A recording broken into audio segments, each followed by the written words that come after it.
Welcome everybody. This is the latest episode from the podcast How to English Teach and Learn with Gav and Em. And my name is Gav and this is... I'm Em. Em, exactly. She's Em. She needs to talk louder or nobody's going to hear her because I'm very loud. All right, I'm going to move closer to the microphone. Yeah, because we've got a very professional setup here. Excellent. Soundproof and lots of tech. Yeah. Yep, we've got sound booth and everything ready. And the lights are on. Recording is going.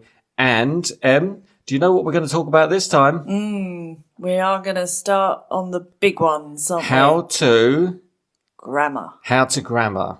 Okay. So are we going to look at this from both the teacher's and the student's point of view? If you want, what do you think? I think we should try. Yeah. Okay. Let's do it. Good. So you chose grammar. I noticed M, the most difficult one. Oh, it was just the kind of obvious one, I guess, that you're going to have to do at some point. Okay. Everybody needs to learn grammar if they want to learn English or teach English. Yes. Yes. Good. All right. Good start. So our focus today in today's episode is grammar. What is grammar? For me, it's like the construction of English. It's like ordering sentences. It's knowing the difference between nouns, adjectives, verbs, adverbs, prepositions, and all the names of the things. So that when you, as a learner or a student, say, for example, I am happiness, your teacher will say, are you sure you mean happiness? Because that's a noun. I think you need the adjective. And then you think into your brain. That is a very interesting point, though, Gav, because do you need to teach that? Do you need them to know the name? Do you need students to know the name? Do students need to know the names of all of these words and to remember them? That's a very good question. Do all your students know the names of all these different words? A lot of them do, though. I think my students generally do. Personally, I really think it helps. But that's how I taught to teach, I think. Yeah. But it wasn't how I learnt English. You didn't learn to English that way. I didn't learn to English, but I taught to teach that way. I think that's quite common. You don't learn the names, the terminology. Depends which school you go to. Yeah, maybe. I definitely didn't. So Okay. it was a very steep learning curve to become a teacher and learn all that. And I think it depends on the country, the culture, the education system as to whether those countries will teach that. And generally, I'd say it helps. Okay, so the names of the different types of words in English it's useful to know them because you might, for example, if you look in any grammar book, which is often what students do in order to learn English, it does tell you, like, use a noun here, or these are a series, like, examples of adjectives to describe feelings. And if you don't know what an adjective is, if you don't realise that it's preceded by be, like I am happy, he was happy, she was, I am, is, be, etc., then you might get stuck. Yeah. So let's just take this as that's how we're going to teach it. Yeah, maybe, but we still can keep in mind the fact that people learn language very instinctively, and they just watch TV, learn a phrase. They might not know what the language is, but I do think it helps in the long run. That's a very different kind of learning, teaching style, I think, to do it in a more organic way and learn chunks and sentences that you don't break it down. You just sort of learn it by a phrase. Yep. But yeah, I agree. I think majority of my work is definitely telling them and explaining this is this and connects to that. And okay, so it's good to learn that at the beginning before you really get into the meat of teaching. Make sure they know these words, these describing words. Yeah, and then I guess it's also the time of the language, so you need to think about if it's past, present, future. That's also a big part of grammar. Tenses. That's it. That's what comes to mind. Often when students say, I want to practice my grammar, they mean I need to improve my tenses. Yeah. Okay. And again, knowing the names, learning how they're formed, and the structure is easier if you know the words that we've mentioned. So. Yeah, that's true, because you might need to know what type of verb it is, even if it's in the continuous, if it's a gerund. Yeah. Okay, yeah. So it's a lot like a formula, I think, these sort of tenses. It works like a mathematical formula, this plus this plus this. Yes, I was thinking present participle, not gerund. That's more like a noun, isn't it? Oh, I'm not going to pull you up on your clarification, don't worry. Okay. So you were saying? I was saying that it's more like a formula, that you have to just put these things together and definitely then you sort of learn the pattern. I'm wondering how that helps communication. I think some students struggle with the formula in their head. They're trying to think this plus this plus this, and it can slow down their fluency and make them a bit hesitant. I think a lot of them just ignore it. I think you can teach it to them, and then they forget it, and then they just try to use it. And if you don't correct them, then they think they've got it. I'd love to know what is in their heads. So if anyone wants to tell me, that would be great. It's a small number of students who are very focused. They're like very practical students, and they need to see a linear explanation of how grammar works. Whereas with the others, they're just like, okay, kind of get it, and now let's practice. Yeah. That's the majority of my students. Just repetition, maybe. Yeah. If you're trying to teach present perfect continuous, it's not easy to remember. It's, whatever, plus this, plus that. Whatever, plus this. But once they just start saying it as a sentence, it starts to sound quite familiar. Okay. I have been going to Have the gym or every has, day. Plus been, plus verb ing. That's it, exactly. Yeah, but that is hard to compute as you speak in real time. Oh, so they're not doing that, yeah. Yeah, I take that point that they're probably just thinking it's a chunk of sound and it sounds like I've been whatever-ing. And that is a good way to teach grammar. Now we're talking a little bit about teaching it. Yeah. Because, teaching chunks. Chunks is this big thing of like getting a piece of language like I have been doing something, she has been doing something, they have been doing, and then you just change the verb at the end, doing, to something else. She's been living here for 10 years. He's been riding his bicycle all day. Yeah, I think it's a combination though. I like what you say about just reminding them of the structure, and then it kind of goes back and forward, and then eventually students kind of see it as one thing together. But I guess if we compare beginners to more advanced students, then the beginners probably haven't seen this language before and they haven't heard it before. That's so it would be completely new to them. So I think in that situation, things like timelines are useful. Yes. Especially if they don't have that What tense. is a timeline exactly? Can you describe it to me on this podcast? It's a line, and it's usually got some kind of reference to the present time. So it's like if you imagine the line with a line down the middle, a horizontal line. Like a cross? Small cross, a very small vertical. A stretched cross.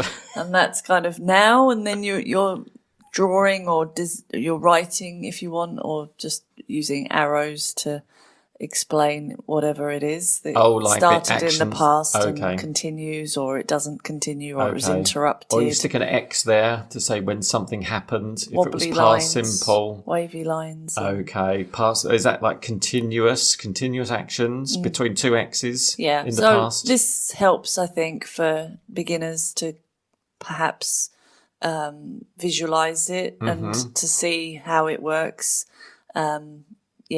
That's a good point.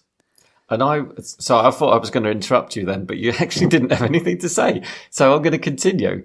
And what I'm going to say is some students do have quite a visual sense of language. And seeing that, rather than, like, some students will see the grammar written in words and like, noun plus verb plus something. And for that will be really logical for them. For other students, it might be a timeline, and they can actually sort of physically imagine that as a real time in the past, real time in the present. So it's important to present the language in different ways. Yes. Over to you. Well, I think you just summarised what I said. But but they're not the only ways you can do it. There are so many different ways of depicting or drawing grammar. Such as? Isn't there an exercise where you say to the student, here is a sentence like, I have been living here for 12 years, draw it for me. And then they sort of draw grammar, and it can be like a regular drawing, but then, sticking clocks on it, or there's just all sorts of ways of interpreting. There isn't like the timeline is not the only way to express grammar. No, and of course, if you're using, as a teacher, if you're using books and resources, they have some fantastic methods of helping, and a lot of practice, I think, once you've explained it, then you really need to start practicing it to make it to have a context, right? So that even if the explanation was a bit fuzzy, at least then you're using it, and there are lots of games and sentence generating kind of exercises that the students can then think, oh well, this is how it applies to my life. And that's now important. I understand. Make it real. Yeah, make definitely. it meaningful. Yeah, and as you said, still have the sentence on the board. So, like, every time the student makes a mistake, you point to it. Or if you're the student and you think, oh, I can't remember what the form is for the sentence, look at the board. And you've always got that reminder there so that you don't feel lost. And also, remember to write it down in your notebook. Because probably when you come back to it next week, when the teacher practices the same grammar again, does a little revision activity at the beginning of the next lesson, you might not be able to remember it. Yeah, I think that becomes a bit of an issue as students progress, especially once they get past, say, B1, intermediate kind of level. Some grammar seems to be maybe just forgotten a little bit and superseded by new grammar. So I've had a lot of situations where present continuous starts to become dominant. Because maybe the students think, well, this is the higher level language now I'm learning, so I need to just start using this all the time. Okay. They sort of think present simple is a bit simple. Yeah. So they just think, well, I don't want to use present simple anymore because that was that was elementary now, and I'm intermediate, so I'm just going to use present continuous all the time, Sure. or I am going to be using whatever. Yeah. Okay, and it's also could be influenced from your native language. Sometimes that, but it's really important, I think, to keep recycling the language, keep going over it. And what do you mean recycling? I don't know. Like putting it in the I don't bin. know exactly. Just come back to it later. Reusing, I should say. Then. Okay. I like recycling. Going That's a good back word. over and not just abandoning what you've taught or learned, but revising that Absolutely. and adding it to what you already have. It's like learning anything. You just need to keep repeating it again and again and again until you've really got it, and then come back a week later or a month later. Absolutely. But it can be a bit overwhelming, I think, when you realise as a teacher and a student how many tenses there are and how complicated it gets. Yes. And then maybe it's a bit demotivating to keep studying it or remembering the correct tenses. Yeah. And again, you might have only 3 tenses in your language, and then you come across English that's got maybe many more. Yeah. Some people say there could be up to 13. Yeah. Okay. So there's so much to consider. Not including passive and conditionals and all that. So, it can be a bit daunting, I think. Definitely. Okay. And even as a teacher, I think it takes a long time to learn it all as well. Oh, it's terrifying when you start teaching. Yeah, I've been teaching a long time and I still feel the need to have that note paper written with all the form. And, I'm maybe just after 13, 14 years starting to think, well, actually, I might know it now. But I still feel I need that little comfort blanket of notes there just in case. It's a good idea, definitely. To be prepared, because even though you know the language, you might not remember all the form, all the details and everything. Yeah. Okay, good. So so that was basically the tenses. Yeah, basically. And basically, I think we've summarised that pretty well for everybody. In a nutshell. There are lots of them, and you must learn most of them. I was going to say as well, it can be a bit confusing if in American English it's different from British English. So students might watch a lot of TV and films from America, and then as British teachers, we might say, well, you need to use present perfect here, but they didn't hear it in the film. So they didn't hear it, not they haven't heard it. Exactly. Like that, didn't you?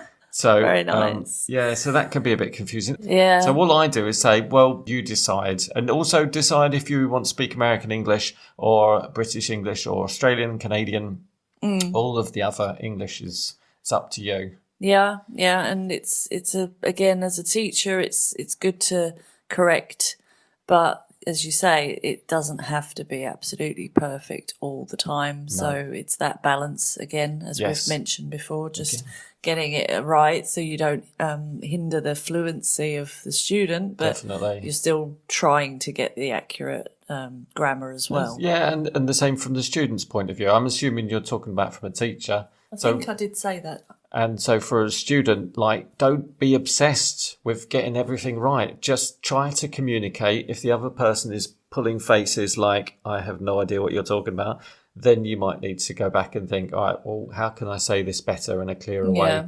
Ask your teacher to help. Yeah, but definitely just use everything. Use everything you've got, both teacher and student, but I'd say more student. They should just be really experimenting. That's it, exactly. Practicing. Experiment.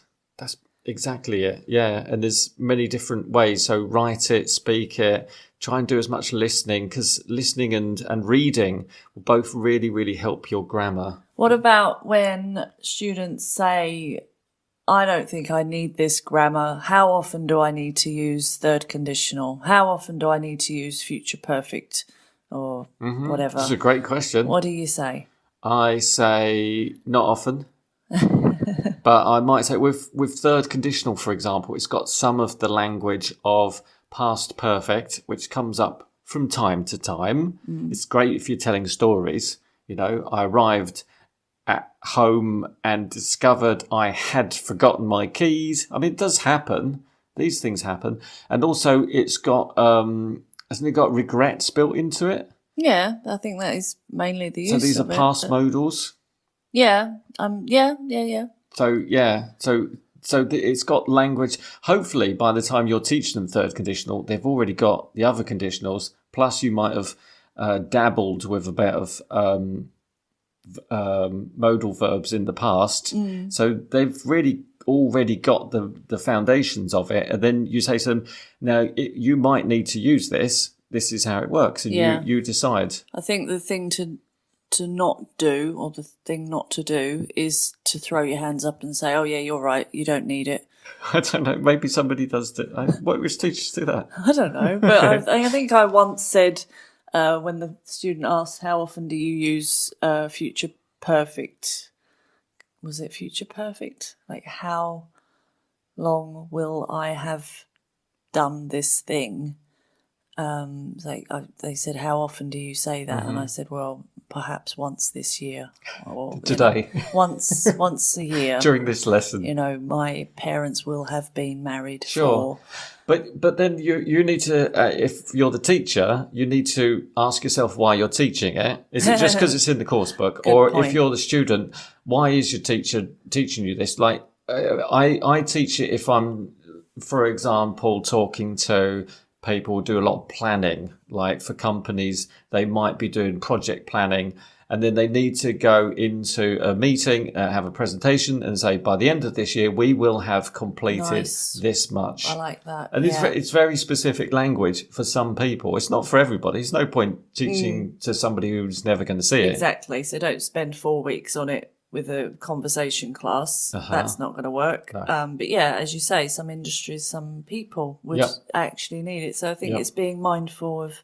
the needs of the student, and the student also coming back to that idea that you have to tell your teacher what you need. It was the last episode. It's a bit of a mantra now, isn't it? I think tell your teacher. Tell your teacher what you need, what you want, why you're speaking English. And you don't need to know, you don't need to say, I need to learn future perfect because I'm planning a wedding. No. But you need to describe as much as possible to your teacher, and the teacher needs to be sensitive to the needs of the student. Yeah. So otherwise, I think it's good just to say, this is something to think about. You know, if you're teaching a general English course to a lot of people, Maybe just if you're doing future tenses for making arrangements, just maybe spend 10 minutes just explaining, and there's also this really high, scary one. I'm not sure. I don't tend to touch on things. I don't say, and then there's this, and then we're not going to learn it. I just would focus. So again, if you're talking about future arrangements, we've got going to, we've got will, and we've got present continuous. I think for any 45-minute or even 90-minute lesson, you don't need more than those. So how would you factor in a future perfect? Like, would you have a separate lesson then for people that weren't using it? For making plans, just because it's very specific. Okay. I'm not sure I would do that on a whole lesson devoted. Like, I think we've just said, haven't we, that it's like, is it worth focusing on it that much if somebody's not going to need it? It is. I've had so many conversations with students, and I've never thought, well, you should have used future perfect there. No, so would you actually spend a whole lesson on it then? If the student needed it. I said if it was a general English lesson. Did you? Yes. No, I wouldn't. Okay, that was all. So not if it's like you said, a conversation class. No, of course not. Okay. Yeah, no. Right, we've been talking about tenses for ages, and we haven't spoken about sentence order. Okay. Yeah. Which I've quite rigid, isn't it? I've written no notes for this, so I'm not going to start quoting how to put sentences together. Compared to other languages, I think English is a little bit more strict, perhaps. Okay, I thought you were going to say flexible, but you're right. I think it's quite rigid. Fairly rigid, but then order. Like adverbs can go, they move around a little bit. Some of them, but there's still quite serious rules for where they go. Okay, I've seen a few at the beginning, middle and end. Yeah. Would you want to have a lesson about that? Nope. Okay, podcast. Episode? Okay, maybe you could teach me later. We'll take turns. Okay. But word order is really important, and there's plenty of really good grammar books out there but I think generally English is quite simple. Yes, compared to a lot of languages, because you've only got, he, she, it, verb, s that fits into the sort of. That's not really word order, is it? But still, it's important. No, I agree, though. Word order is pretty much, once you've got it right, you shouldn't go wrong too much. It's just if you make mistakes, then you could end up kind of fossilising errors. But fossilising meaning... Just very deep.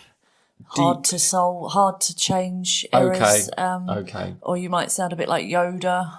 Okay. Just sound a bit strange, like a bit this formal. I do. Okay, yeah, and a bit poetic as well sometimes. Putting prepositions at the beginning or at the end, like for By what time will you arrive? Yeah. For what? Sorry, what was your question? I can't remember. Okay. For what am I doing this? Okay. I think these things are easy to fix, which is a positive thing. Yes. Definitely. Okay. But I think we've covered most of it, no? Grammar, word order, names for words. Is there something really obvious that we haven't said? I'll ad-lib for a second and you can think about it. So we've covered, you said tenses, we started with names of words, so nouns, verbs, adjectives, etc., which we both agreed are pretty important. Do phrasal verbs and that kind of thing, is that more vocabulary? Yeah, I think that's next week. Okay. And that's it then. So sentence order. So that's your basic grammar. Okay. Recommend a good grammar book? Michael Vince. Oh, that is good. Anything by him? Okay. He does intermediate, FCE, advanced he's got. Okay. Yeah. What's the real industry standard? Murphy. Yeah. Murphy. Is it Blue is intermediate? Just jump straight in there. That's it. So it is very good to get a good grammar book. It gives you some nice foundations. I really like How English Works. That is a remember brilliant book. Writers, but yeah, because if I say Oxford, I know it's going to be Cambridge. So now I've said both of them. Yeah, one of those. That's brilliant. The big yellow book. I really like that because that's got the rules. It's got real practice, and it's like they're really everyday sentences as well. So it's very realistic. It's really good. That's good. Okay, so grammar. I think we've how to grammared it. Nailed it. Okay, that's brilliant. So I want to say thanks to you, Em. You're very welcome. I enjoyed it. I want to say thanks to all of our listeners all over the world. There are so many lovely people out there listening every week. Yeah. So, yeah, I feel touched. So, finally, any final words? No, I'm happy. Okay, all right. Well, if anybody's got any questions, send us some questions and we will try to answer them for you. Otherwise, see you next week. Yeah, see you next week. It's a date. Bye. Bye.